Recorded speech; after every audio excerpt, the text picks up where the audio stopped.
The exploration of space will go ahead, whether we join in it or not. And it is one of the great adventures of all time.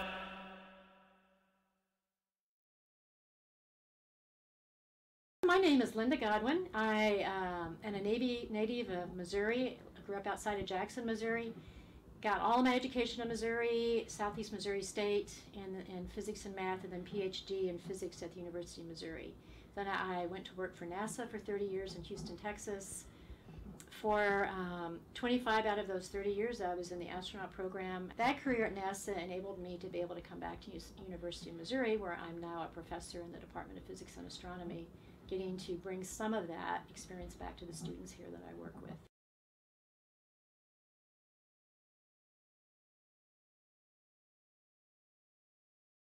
The countdown for launch has been progressing for a few days. The crew has been in quarantine for a week, part of the time in Houston, Texas, and then flying to Kennedy Space Center and staying in crew quarters.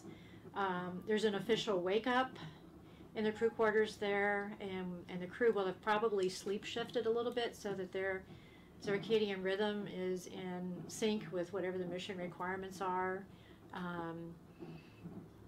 There are early morning weather briefings or status briefings on whether anything has changed in the vehicle status. There's breakfast. And if it's in the crew day, an afternoon launch, there could be a few hours of free time. But if not, if it's a morning launch, then things would proceed fairly rapidly to the suit preparation room after that. And eventually, when the crew had on their orange suits and everything was checked and all the gear was ready, they'd walk out to the van and ride out to the launch pad. You take the elevator up to the correct level and then wait. One would wait their turn as a crew member to be strapped in. Eventually, the closeout crew would close the hatch on the shuttle, would pull back the arm that was deployed against the hatch. Everybody would exit the pad and go 2 or 3 miles away and wait.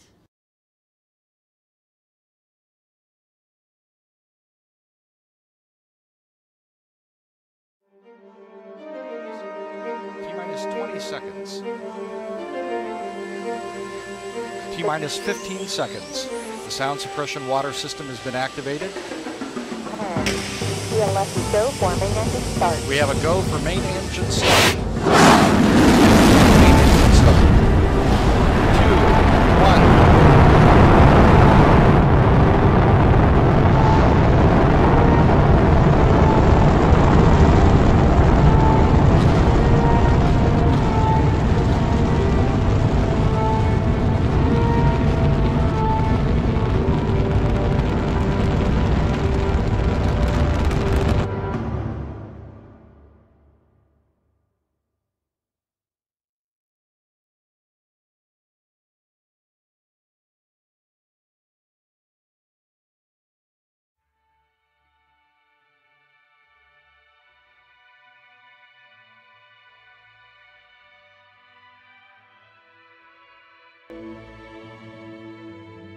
Getting up to the flight deck and looking out the overhead windows, which were usually pointed toward the ground at that point, and just seeing Earth for the first time. I mean, that was one of the most awesome things.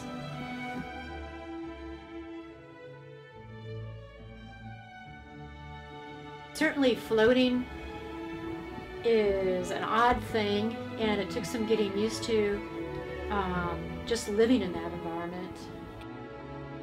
Since the effects of gravity here are not felt, there doesn't seem to be an up and a down, but the fact the shuttle has things that have labels and letters, and we've seen it in simulators, I found that our brains want an up and a down.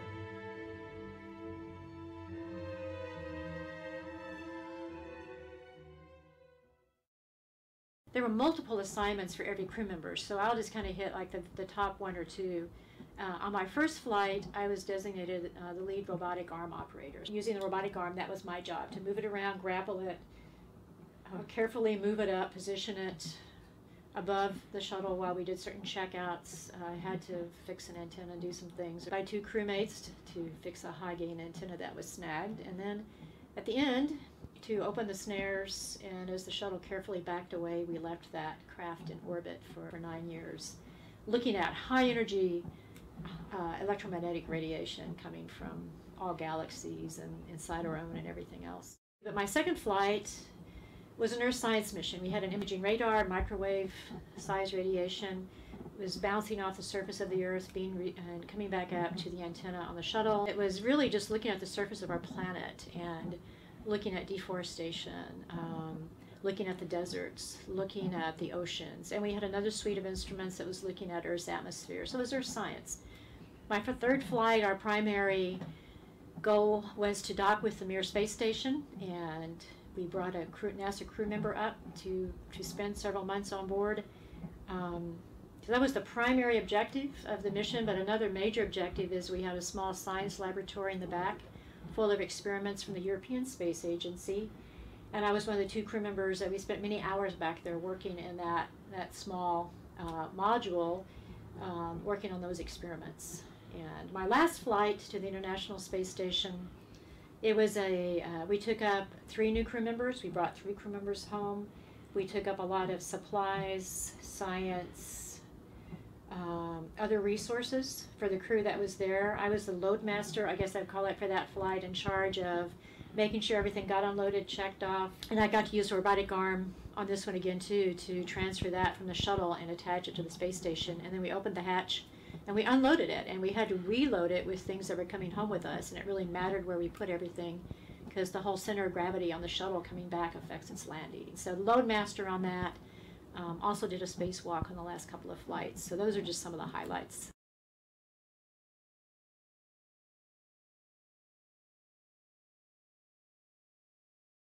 So deorbit burn and coming back home in a nutshell means we have to get out of this free fall orbit where we've just been going around the Earth and missing it, and slow down just enough so we could use energy management to bleed the rest of our speed off, using the friction of the atmosphere to land just where we wanted to land in our big glider called the Space Shuttle, that now is transforming from an orbital vehicle into an entry vehicle.